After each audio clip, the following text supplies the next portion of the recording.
नमस्कार विद्यार्थी मित्रांनो, आज आपण बालभारती पाठ्यपुस्तकातील धडा क्रमांक 3 डॉक्टर कलाम यांचे बालपण या पाठाचा अभ्यास करणार आहोत आणि डॉक्टर कलाम यांचे बालपण या पाठाचा हा सेशन नंबर पहिला आहे। या पाठामध्ये आपण डॉक्टर अब्दुल कलाम यांचा जीवन परिचय पाहणार आहोत आणि त्यांच्याबद्दल थोडक्यात सविस्तर माहिती पाहणार आहोत। सुरुवातीला आपण डॉक्टर कलाम यांचं पूर्ण नाव काय आहे, त्यांचा जन्म कधी आणि कुठे झाला याच्याबद्दल थोडक्यात माहिती जाणून घेऊ। डॉक्टर कलाम यांचं पूर्ण नाव आहे अबुल पाकीर जैनुल अब्दीन अब्दुल कलाम। यांचा जन्म 1931 साली तामिळनाडूमधील रामेश्वरम येथे झाला होता आणि यांचा मृत्यू 2015 साली शिलाँग येथे झाला। डॉक्टर APJ अब्दुल कलाम हे भारताचे 11वे राष्ट्रपती होते। 2002 ते 2007 या कालखंडामध्ये त्यांनी भारताचे राष्ट्रपती हे पद भूषवलेले आहे। डॉक्टर कलाम हे एक एरोनॉटिकल अभियांत्रिक अर्थात इंजिनियर होते। त्यांनी DRDO मध्ये कार्य केले व भारताच्या अग्नि 1, अग्नि 2 आणि अग्नि 3 ह्या प्रक्षेपण अस्त्रांची निर्मिती त्यांनी केली। डॉक्टर कलाम यांना भारतरत्न पुरस्काराने सन्मानित करण्यात आलेले होते। ते इस्रोचे वैज्ञानिक होते। आता अब्दुल कलाम यांच्याबद्दल आपण अधिक जाणकारी जाणून घेणार आहोत, पण ते पाठाच्या माध्यमातूनच आपण जाणून घेऊया। चला तर मग आजच्या पाठाची सुरुवात आपण करूया। तर विद्यार्थी मित्रांनो, हा आपला पाठ आहे आणि आपल्या पाठाचं शीर्षक आहे डॉक्टर कलाम यांचे बालपण। इथे पुस्तकामध्ये पाठ्यपुस्तकामध्ये तुम्हाला थोडी माहिती दिलेली आहे कलामांची, आपण पाहूया। डॉक्टर APJ अब्दुल कलाम जन्म 1931, मृत्यू 2015। ते विख्यात अणुशास्त्रज्ञ होते अर्थात वैज्ञानिक होते। भारताचे माजी राष्ट्रपती होऊन गेलेले आहेत आणि मनस्वी वृक्षप्रेमी तसेच हाडाचे शिक्षक आणि बालप्रेमी म्हणून ते प्रसिद्ध होते। आता बघा, विद्यार्थ्यांवरती त्यांचं फार प्रेम होतं, म्हणून तुम्ही पाहिलं असेल की बहुतेक वेळा ते जेव्हा अध्यापक म्हणून कार्यरत करत होते तर त्यांच्या विद्यार्थ्यांचं त्यांच्यावरती अतोनात प्रेम होतं। जीवनाच्या शेवटपर्यंत त्यांनी विद्यार्थ्यांसाठी काही ना काही चांगले प्रोत्साहन देणारे कार्य केलेलं आहे। जसे की असं म्हटलं जातं की जेव्हा त्यांचा मृत्यू जो आहे हृदयविकाराच्या झटक्याने झाला। जेव्हा त्यांना हृदयविकाराचा झटका आला होता त्यावेळेस सुद्धा ते एक विद्यार्थी संमेलनामध्ये विद्यार्थ्यांबरोबर संभाषण करत असतानाच त्यांना हृदयाचा झटका आला होता। म्हणजे सांगायचं तात्पर्य हेच की त्यांनी जीवनाच्या शेवटच्या श्वासापर्यंत समाजकार्य, आपल्यातील असलेलं ज्ञान इतरांना देण्याचा प्रयत्न त्यांनी केलेला आहे।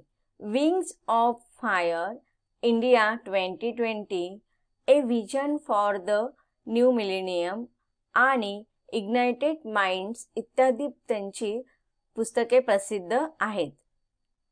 डॉक्टर कलाम यांना पद्मभूषण, पद्मविभूषण आणि भारतरत्न पुरस्कारांनी सन्मानित करण्यात आलेले आहे।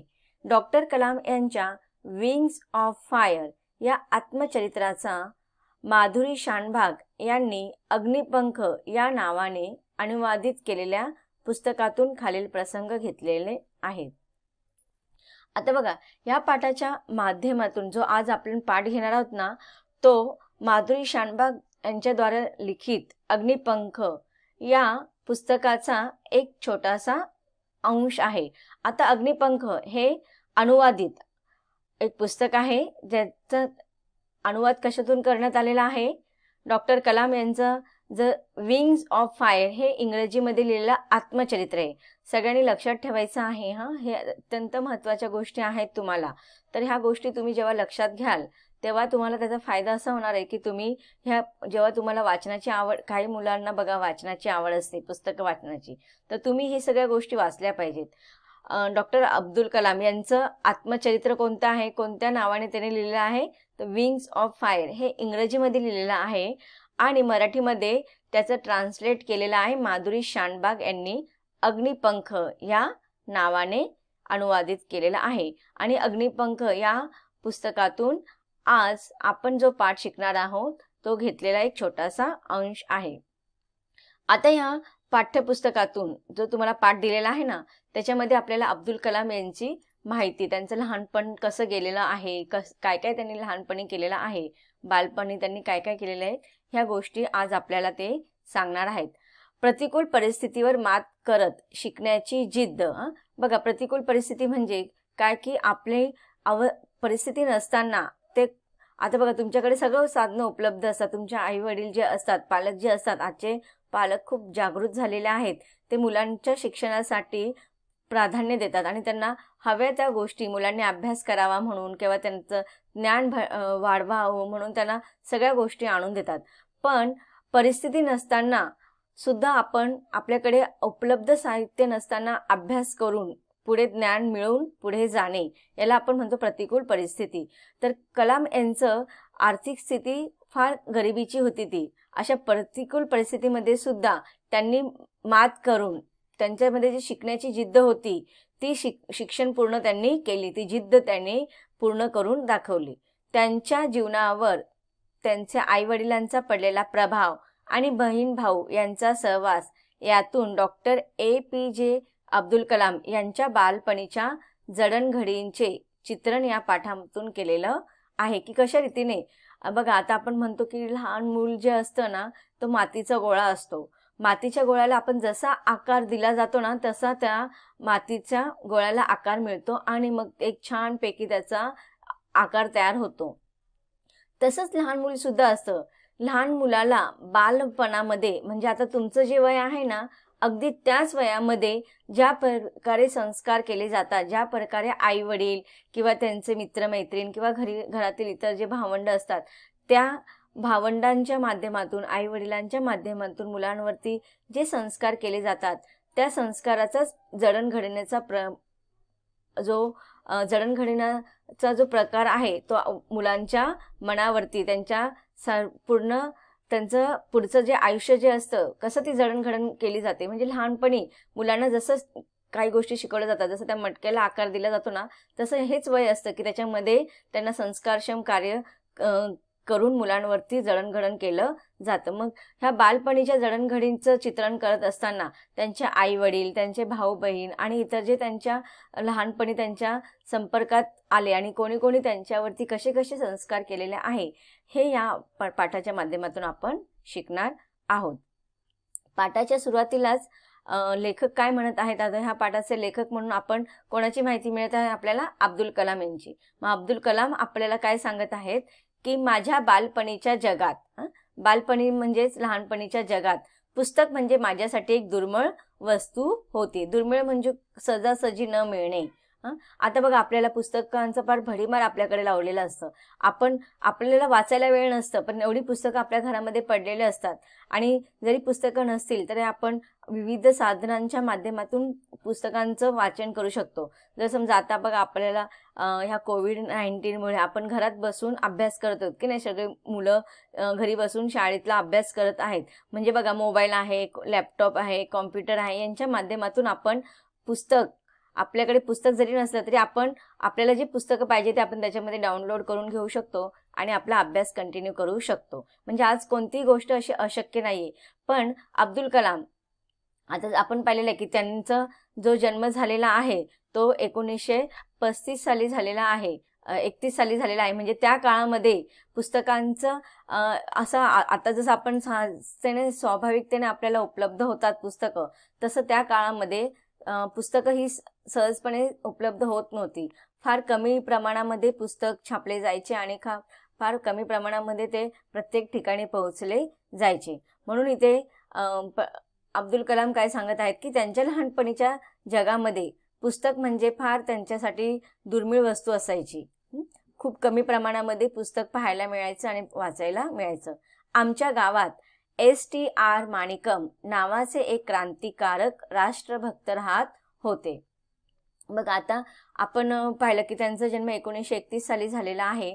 म्हणजे त्या दरम्यान जर आपण विचार केला तर तो काळ कसा होता की इंग्रजांचं आपल्या देशावरती राज्य होतं. म्हणजे आपण गुलामगिरीमध्येच होतो किंवा परतंत्र्यामध्येच म्हणू शकतो की आपल्यावरती इतर भारतावरती, आपल्या देशावरती इतर साम्राज्य येऊन शासन करण्याचे प्रयत्न करत होते आणि त्यावेळेस दुसऱ्या महायुद्धाचा तो कालावधी आपण म्हणू शकतो. मग त्यावेळेस जे समाजाचं वातावरण होतं ते कसं होतं, थोडं राष्ट्रभक्तियुक्त, क्रांतिकारकयुक्त होतं. मग त्यावेळेस बघा त्यांच्या जीवनावरती अब्दुल कलाम सांगत आहे की त्यांच्या जीवनावरती ज्या व्यक्तींचा प्रभाव पडलेला आहे त्यापैकी एक नाव म्हणजे एस.टी.आर. माणिकम.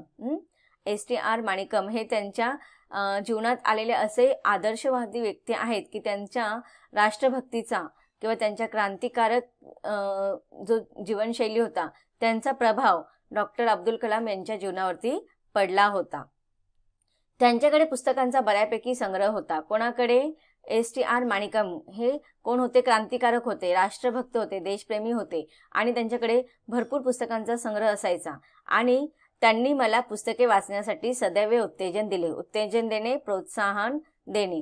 तर लेखक अब्दुल कलाम काय सांगत आहेत की त्यांना आहे ना वाचनाची फार आवड होती, पण त्यांच्या वाचनाची आवड असल्या कारणाने सुद्धा पण परिस्थिती नसल्या कारणाने किंवा अन्य कारणामुळे त्यांना पुस्तकं वाचायला मिळत नव्हती. मग त्यांच्यामध्ये जी पुस्तक वाचण्याची जी आवड होती ना ही कोणी हेरली होती? एस.टी.आर. माणिकम यांनी हेरली होती आणि त्यांच्याकडे फार पुस्तकं असायची. म्हणून मग ते काय करायचे?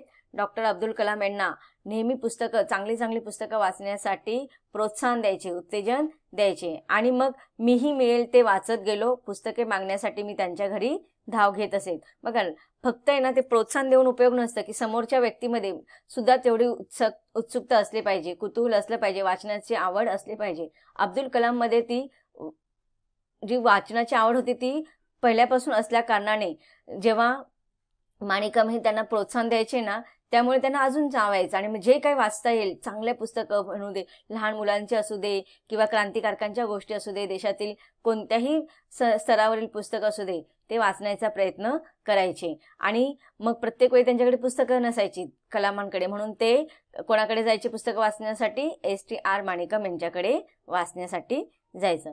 आता लेखक पुढे सांगत आहे की माझ्या लहानपणी शमशुद्दीन नावाच्या माझ्या एका दूरच्या भावाचा माझ्यावर बराच प्रभाव होता. आता बघा पहिला प्रभाव कोणाचा पडला होता त्यांच्यावरती? एस.टी.आर. माणिकम. आता दुसरा कोणाचं नाव सांगत आहे ते? शमशुद्दीन. बघा लेखकाच्या अब्दुल कलाम यांच्या लहानपणी शमशुद्दीन कोण होते? त्यांचा एक नातेवाईक होते की दूरचा त्यांचा भाऊ लागत होता. याचा सुद्धा फार प्रभाव त्यांच्या जीवनशैलीवरती पडलेला आहे. रामेश्वरम मध्ये येणाऱ्या वर्तमानपत्रांचा तो एकुलता एक वितरक होता. आता बघा रामेश्वरम हे गाव कुठे आहे? जर पाहायला गेलं तर भारत आणि श्रीलंका यांच्यामध्ये हे गाव आहे. खेडेगाव आपण म्हणू शकतो. आणि हे आहे ना ते समुद्रामध्ये वसलेलं एक छोटंसं बेट आहे. आणि बघा त्यामुळे काय सांगितलेलं आहे की रामेश्वरमध्ये येणाऱ्या वर्तमानपत्रांचा तो एकुलता एक वितरक होता. आता त्यावेळेस बघा आता सुद्धा आपण बघतो की काही खेडेगावांमध्ये अजून पण काही सुविधा उपलब्ध नाहीत. ही तर त्यावेळची गोष्ट होती की तेव्हा आपला देशाचा जास्त विकास झालेला नव्हता आणि काही भरपूर नवीन गोष्टी ज्या सुविधा आता आपण पाहायला मिळतो त्यावेळेस काहीच नव्हत्या अशा सुविधा वगैरे. आणि एकतर समुद्रामध्ये वसलेला एक बेट असल्या कारणाने इतर शहरांशी त्यांचा संपर्क होत नव्हता. म्हणजे जीवनावश्यक गोष्टी जर सोडल्या तर त्यांच्यापर्यंत, त्या खेडेगावातील लोकांपर्यंत बहुतेक साऱ्या गोष्टी आहेत ना पोचत नसत. त्यामुळे काय सांगितलेलं आहे की रामेश्वरमध्ये केवळ वर्तमानपत्राचा एकमेव वितरक असा होता की शमशुद्दीन होता. वितरक असणे की म्हणजे त्याच्याकडेच तो विकण्याचं काम करायचा. रोज सकाळच्या रेल्वे गाडीने पंबन गावाहून वृत्तपत्रांचे गठ्ठे येत. आता बघा हे पंबन पण एक गाव आहे. म्हणजे भारतापासून जर रेल्वेने प्रवास केला तर पहिलं पंबन हे गाव लागतं, नंतर मग रामेश्वरम लागतं आणि त्याच्यानंतर मग अजून दुसरं गाव लागतं. मग बघा मग जर रोज सकाळच्या रेल्वे गाडीने पंबन गावाहून वृत्तपत्रांचे गठ्ठे रामेश्वरमध्ये यायचे आणि मग ते कोण घ्यायचं? शमशुद्दीन घ्यायचा. गावातल्या हजारभर सुशिक्षितांच्या वाचनाची गरज भागवणाऱ्या शमशुद्दीनचा व्यवसाय म्हणजेच एक खांबी तंबू होता. आता बघा खेडेगाव होतं, तिथे अनेक सुविधा तिथे पोचत नव्हते आणि त्यातल्या त्यात वर्तमानपत्र वितरक, वर्तमानपत्रचं दुकान लावणारा किंवा ज्याच्याकडे वर्तमानपत्र भेटेल असा एकमेव व्यक्ती म्हणजे त्या अब्दुल कलाम यांचा भाऊ, लांबचा भाऊ शमशुद्दीन. आता बघा त्यावेळेस सुद्धा भरपूर लोक सुशिक्षित होते आणि सुशिक्षित असतात त्यांना वाचनाची जर आवड असेल, आता आपल्याकडे मोबाईल असतात किंवा टी व्हीवरती आपण बातम्या वाचून बऱ्याचशा जगाच्या घडामोडी आपल्याला कळतात, पण त्यावेळेस जगातील घडामोडी कळण्यासाठी एकमेव साधन होतं म्हणजे वर्तमानपत्र. आणि वर्तमानपत्रामध्ये सगळ्या माहिती येत कारणाने सुशिक्षितांच्या वाचनाची गरज भागवणाऱ्याचा जो व्यवसाय होता तो फक्त कोण करत होता? शमशुद्दीन. आणि तो कसा होता? एक खांबी तंबू. आता बघा तंबू म्हणजे टेंट असतो, तुम्ही पाहिलेला असेल. तो अगोदर जर तुम्ही पाहिलं असेल तर तो एक मध्ये खांब लावला जातो आणि त्याच्यावरती एखादा कपडा टाकला जातो किंवा आपण म्हणतो ना मंडप वगैरे टाकला जातो, त्याच्यासाठी तो कपडा असतो किंवा ताडपत्री असते की नाही, ताडपत्रीचा वगैरे तंबू बांधतात. तर मग तो मध्ये एक खांब लावला जातो आणि त्याच्यावरती तो कपडा टाकून आहे ना चारी बाजूने खिळे ठोकून आहे ना त्याला 4 कोण्यांना त्याला बांधला जातो. मग आता तो तंबू जो असतो ना तो त्या एक खांबावरती मजबूत झालेला असतो. तो खांब जो असतो ना तो फार मजबूत असतो. तो खांब जर मजबूत नसेल तर तो तंबू टिकू नाही शकणार. मग ज्याप्रमाणे तंबू मजबूत राहण्यासाठी त्या खांब मजबूत राहणे आवश्यक असतं ना, तसंच हा शमशुद्दीन त्या गावातला एकमात्र असा व्यक्ती होता की त्याच्याकडे वर्तमानपत्र येत होते आणि वर्तमानपत्रामुळे जगातील सगळ्या घडामोडी त्या गावातील लोकांना वाचण्याचं एकमेव साधन म्हणजे कोण होता? शमशुद्दीन. म्हणून त्या शमशुद्दीनला त्या गावातील एक खांबी तंबू अशी उपमा देण्यात आलेली आहे. स्वातंत्र्याच्या चळवळीची वाटचाल ग्रामस्थांना समजणे हे महत्त्वाचे कार्य त्यातून साधत असे. आता बघा त्यावेळेस स्वातंत्र्य हे चळवळ चालू होतं की नाही, आपला देश इतर सत्तांचा अधीनस्थ होता, गुलामगिरीमध्ये होता आणि त्यावेळेस इंग्रजांचे साम्राज्य जास्त असल्या कारणाने ग्रामस्थ म्हणजे गावात राहणारे, जे खेडेगावात राहणारे लोक असतात त्यांना आपण ग्रामस्थ असे म्हणतो. मग ह्या ग्रामस्थांना जर आपल्या देशामध्ये काय चाललेलं आहे, कुठे कोणता क्रांतिकारकाने काय केलेलं आहे, कोणती सत्ता जास्त वर येण्याचा प्रयत्न करत आहे, कोणता देश कोणत्या देशावरती आक्रमण चालू आहे, ह्या सगळ्या गोष्टींचं जर इत्यंभूत माहिती पाहिजे असेल तर ग्रामस्थांना हे महत्त्वाचे कार्य कशातून मिळत होते? वर्तमानपत्रातून. आणि ते वर्तमानपत्र वाटपाचं काम कोण करत होतं? शमशुद्दीन. कुणाला भविष्य जाणून घेण्याचे रस असेल तर कोणी चेन्नईच्या मद्रास बाजारपेठेतील सोन्या चांदीचे भाव समजण्यासाठी उत्सुक असत.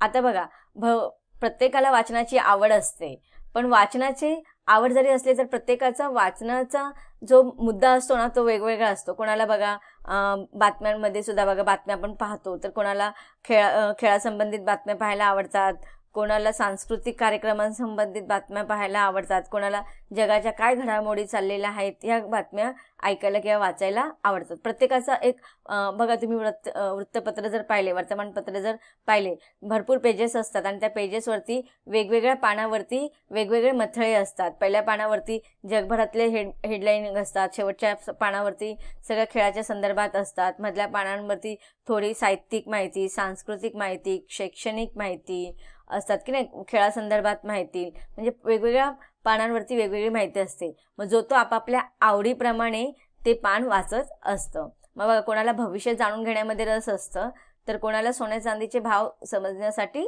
उत्सुक असतात. तर कोणी चेन्नईच्या मद्रास बाजारपेठेतील सोन्या चांदीचे भाव समजण्यासाठी उत्सुक असतात. आता चेन्नई तमिळनाडूमधीलच एक शहर आहे. थोडे जण जिज्ञासू वृत्तीने हिटलर, महात्मा गांधी आणि बॅरिस्टर जिनांबद्दल गांभीर्याने चर्चा करत, पण झाडून सर्वजणांना पेरियार इत्यादी व्ही रामस्वामी यांच्या चळवळीबद्दल जाणून घेण्यास रस होता. आता आपण पाठामध्ये आलेल्या कठीण शब्दांचा अर्थ पाहूया. दुर्मिळ, न मिळणारी, वितरक, वाटप करणारा, जिज्ञासू वृत्ती, जाणून घेण्याचा स्वभाव, कुतूहल. या पाठामध्ये आलेले वाक्यप्रचार आणि अर्थ पाहूया. उत्तेजन देणे, प्रोत्साहन देणे, प्रभाव असणे, ठसा असणे. तर विद्यार्थी मित्रांनो, आतापर्यंत आपण डॉक्टर कलाम यांच्या बालपणी त्यांच्या आयुष्यावरती कोणाकोणाचा प्रभाव पडला याच्याबद्दल माहिती पाहिली. अजूनही आपल्याला त्यांच्या बालपणीच्या आठवणींच्या जगामध्ये जायचं आहे, त्याच्याबद्दल आपण जाणून घेणार आहोत, पण पाठाच्या पुढच्या भागात. धन्यवाद.